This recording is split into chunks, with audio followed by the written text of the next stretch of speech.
ఒక చిన్న అందమైన గ్రామం. చుట్టూ పచ్చని కొండలు, పచ్చగా ఉండే పంట చేలు, గ్రామంలో వసూలు చేయడం, పిల్లలు ఆడుతూ గడిపే మధురమైన క్షణాలు. అందులో ఒక కుర్రవాడు, లియామ్. తన సహజమైన దయాగుణంతో అందరికీ అండగా నిలుస్తాడు. ఒకరోజు లియామ్ రోడ్డు మీద ఒక వృద్ధుడిని చూస్తాడు. ఆ వృద్ధుడు చాలా బలహీనంగా, ఆకలితో ఉన్నాడు. లియామ్ తన దగ్గర ఉన్న చివరి రొట్టెను వృద్ధుడికి ఇస్తాడు. వృద్ధుడు కృతజ్ఞతతో నవ్వి ఒక చిన్న అద్భుతమైన తాళికను అతనికి ఇస్తాడు. లియామ్ ఆ తాళికను చూసి ఆశ్చర్యపోతాడు. అది చురుకుగా మెరిసిపోతూ అతనికి ఏదో ప్రత్యేకమైన భావన కలిగిస్తుంది. వృద్ధుడు చెప్పిన మాటలు మదిలో మోగుతాయి. నువ్వు ఎవరికైనా సహాయం చేస్తే ఆ తాళిక నీకు ఒక అజ్ఞాత గిఫ్ట్ ఇస్తుంది. అచ్చంగా అదే జరిగింది. లియామ్ ఒక రైతుకి సహాయం చేస్తాడు. రైతు మట్టిలో ఇరుక్కుపోయిన తన బండిని బయటికి లాగాలని ప్రయత్నిస్తున్నాడు. లియామ్ తన పూర్తి శక్తితో సహాయం చేస్తాడు. కొన్ని గంటల తరువాత రైతు పొలంలో ఆకుపచ్చ మొక్కలు పెరగడం ప్రారంభమవుతుంది. రాత్రిపూట లియామ్ ఇంటికి వెళ్ళినప్పుడు అతని అమ్మ ఆశ్చర్యపోతుంది. మన పాడైన పైకప్పు ఎప్పుడు మరమ్మతు అయ్యింది అని అడుగుతుంది. లియామ్ చిరునవ్వుతో ఆ తాళికను పట్టుకుని చూస్తాడు.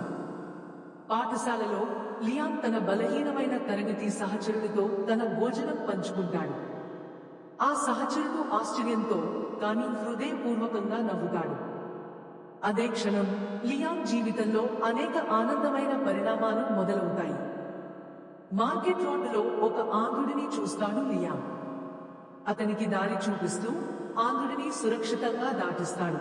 దయ అనేది చిన్న పని కాదు అనిపిస్తుంది లియామ్. పల్లెటూరు బావి బకెట్ తెగిపోతుంది.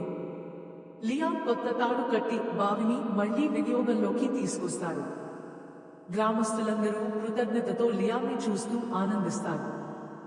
1-2 రోజులకు పల్లెటూరుపై భారీ తుఫాను దాడి చేస్తుంది. ఇళ్లు ధ్వంసమవుతాయి, పంటలు చెడిపోతాయి. కానీ లియామ్ ఎవరికో సహాయం చేస్తూ వాళ్ళను రక్షించడానికి ప్రయత్నిస్తాడు. తుఫానుకు తరువాత గ్రామం మొత్తం కలిసి పనిచేస్తుంది. లియామ్ నాయకత్వం వహిస్తూ ఇళ్లను మరమ్మతు చేస్తాడు. అన్ని కుటుంబాలు కలిసి కొత్త ఆశతో తమ గ్రామాన్ని తిరిగి నిర్మించుకుంటాయి. మళ్లీ ఆ వృద్ధుడు గ్రామానికి వచ్చి అతని అసలైన రూపాన్ని బయటపెడతాడు. అతను ఒక మేధావి. లియామ్ దైవగుణం ద్వారా గ్రామస్తులకు ఏకత ఆవశ్యకతను నేర్పిస్తాడు. ఇప్పుడు గ్రామం పచ్చగా, సుఖశాంతులతో నిండిపోయింది. లియామ్ ఒక చిన్న కొండపై నిల్చొని తన గ్రామాన్ని చూసి ఆనందంగా నవ్వుతాడు.